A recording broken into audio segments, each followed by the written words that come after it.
Assalamualaikum warahmatullahi wabarakatuh. Pada kesempatan ini, kami dari kelompok 2 akan memaparkan dan menjelaskan hasil kajian kami. Di sini saya Mawar Azhara Maulidia dengan NPM 24 sekian 124 bersama rekan saya yang bernama. Baik, perkenalkan saya Lita Ramadhani dengan NPM 2410 sekian 122. Ya, perkenalkan nama saya Muhammad Rizky dengan NPM 2410 sekian 047. Dan ada rekan saya yang satu laginya yaitu bernama Muhammad Ardiansah dengan NPM 24 sekian 231. Mohon maaf, di sini saya mewakili Ardiansah karena beliau ada kendala di bagian mikrofon. Kami dari kelompok 2 akan memaparkan dan menjelaskan hasil kajian kami yang berjudul Penerapan Data Science dan Artificial Intelligence dalam Mengatasi Tantangan Pembangunan Berkelanjutan di Era Society 5.0. Sebelum masuk lebih jauh, mari kita bahas sedikit mengenai mengapa topik ini menjadi lebih penting. Kita semua tahu bahwa sekarang kita hidup di era yang disebut Society 5.0, yaitu era ketika dunia digital, dunia fisik, dan dunia sosial benar-benar menyatu. Teknologi seperti LOT, Big Data, dan AI bukan hanya digunakan perusahaan besar, tetapi sudah masuk ke kehidupan kita sehari-hari.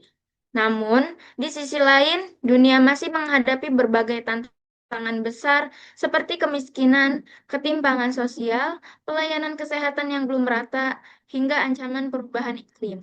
Nah, disinilah peran data science dan AI menjadi sangat penting karena teknologi ini dapat membantu memberikan solusi berbasis data yang lebih cepat, tepat, dan efisien daripada cara-cara tradisional.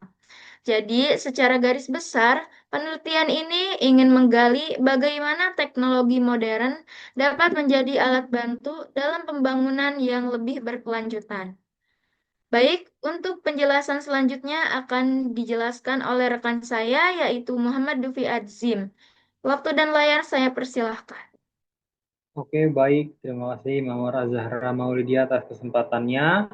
Berikutnya saya akan menjelaskan rumusan masalah dan tujuan penelitian dari makalah kami. Dalam makalah ini, itu ada 3 pertanyaan utama yang ingin kita jawab. Yang pertama, itu bagaimana data science dan AI itu membantu mengatasi masalah pembangunan berkelanjutan.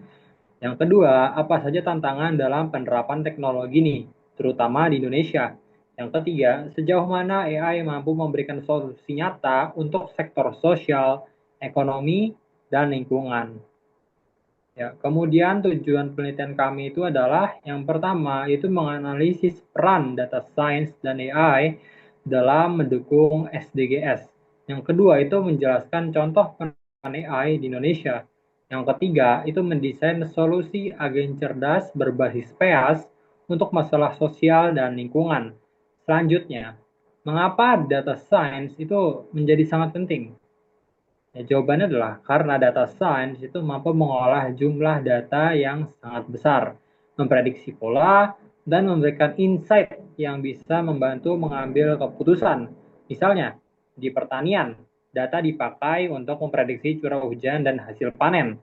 Di kesehatan, modal prediksi itu bisa mendeteksi potensi penyakit lebih besar dan lebih cepat. Yang ketiga, di ekonomi, pemerintah itu bisa menganalisis kondisi sosial untuk menentukan kebijakan. Namun masalahnya itu di Indonesia itu masih ada kesenjangan digital.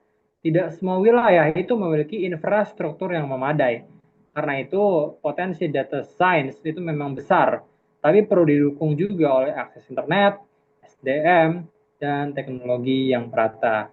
Oke, pembahasan penjelasan selanjutnya mengenai teknik data science dan penerapan AI di Indonesia oleh rekan saya Lita Ramadhani. Waktu dan layar dipersilahkan.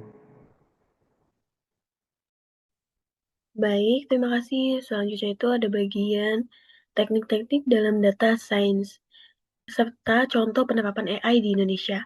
Nah, dalam data science, beberapa teknik yang sering digunakan yaitu meliputi machine learning yang membuat sistem bisa belajar dari data dan memprediksi sesuatu. Yang kedua, ada deep learning, yaitu teknik lanjutan yang dikenal dalam pengenalan wajah, suara, dan mobil otonom.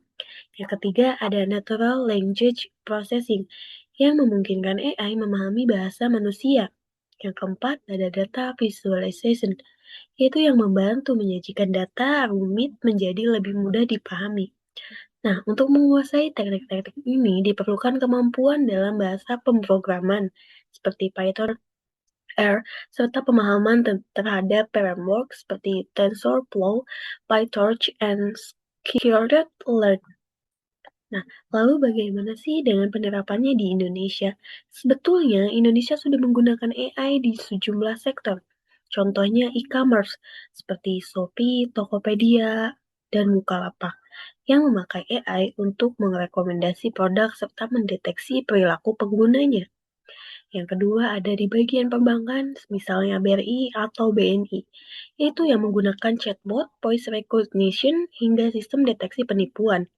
Yang ketiga ada di bagian kesehatan, yaitu seperti analisis X-ray and CT scan berbasis AI untuk mempercepat diagnosis dokter. Yang terakhir ada di bagian transportasi. Beberapa kota sudah memulai sistem pemantauan lalu lintas yang dikendalikan oleh AI. Nah, artinya walaupun masih dalam tahap awal, AI sudah memberikan dampak yang cukup signifikan bagi aktivitas masyarakat Indonesia. Sekarang mungkin saya akan membahas bagaimana sih AI membantu pencapaian SDGs dan contoh agent cerdas yang kami rancang menggunakan framework PEAS.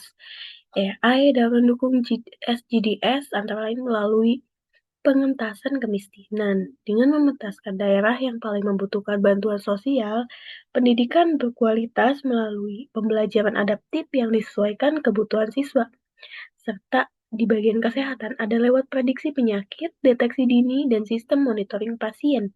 Yang keempat ada di bagian penanganan lingkungan, yaitu seperti memprediksi bencana dan memantau deforestasi lewat satelit. Nah, kemudian kami juga merancang agen cerdas berbasis PEAS.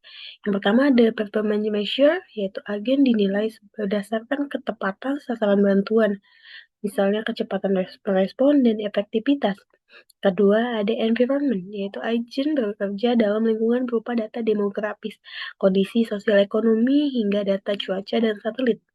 Yang ketiga, ada actuators, yaitu agen dapat mengaktifkan sistem transfer digital, pengiriman logistik otomatis, hingga peringatan dini bencana. Yang keempat, ada sensors. Agen mengumpulkan data dari GPS, sensor cuaca, survei online, dan citra satelit. Mungkin dengan rancangan ini, agen cerdas diharapkan mampu membantu pemerintah atau lembaga sosial untuk mengambil keputusan dengan lebih cepat dan tepat. Mungkin sekian penjelasan dari saya kembalikan kepada moderator. Terima kasih. Terima kasih. Sebelumnya di sini saya akan membacakan kesimpulan dari penelitian kami. Data science dan AI memiliki peran penting dalam mewujudkan pembangunan berkelanjutan. Teknologi ini sudah mulai diterapkan di Indonesia meskipun masih menghadapi kendala infrastruktur dan literasi digital. Dengan kolaborasi pemerintah, sektor swasta, dan masyarakat, AI dapat menjadi solusi nyata untuk tantangan sosial, ekonomi, dan lingkungan. Sebagai rekomendasi, kami menekankan perlunya peningkatan infrastruktur digital, pelatihan SDM, keamanan data yang ketat, dan pengembangan agen cerdas yang lebih aplikatif. Sekian penjelasan dari kelompok kami. Terima kasih atas perhatiannya. Wassalamualaikum warahmatullahi wabarakatuh. Audio Jungle.